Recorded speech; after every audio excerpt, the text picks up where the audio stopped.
Entertaining isn't only about the food. Drinks are a great way to impress your guests and get creative with fresh ingredients. The cocktail I'm making today is a ginger and pineapple punch. Let's get started. Start by mixing the main ingredients into a chilled bowl or jug. I'm going to start adding the ingredients. I've got some chilled ginger beer, some pineapple juice. Next, I'm going to add some coconut white rum. If you don't want to use coconut rum, you could use just original white rum, or to make a mocktail, just leave the rum out completely. Here's an ingredient that's going to add big flavour to your cocktail. Some fresh passion fruit pulp. Pour it in and give it a good swirl around. Now to turn this into a real centrepiece for the party, we're going to load it up with fresh fruit. I've got some mint,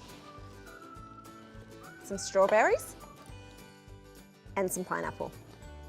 You can get prepared beforehand and chop up the fruit and keep it in the fridge, and then it's nice and cold. Look how pretty that looks with all those colours. Give it a stir around, and we're going to add some ice. Make it nice and cold, and remember the ice can dilute it, so add it just before serving. To serve, just get a spoon and make sure you get some lovely fruit in each glass. And then you can just top up with the liquid. That's how easy it is to make a big batch of refreshing ginger and pineapple punch, bursting with fresh fruit. For more cocktail recipes, head to our Summer Entertaining playlist here. And to make sure you don't miss out on any of our videos, click here to subscribe.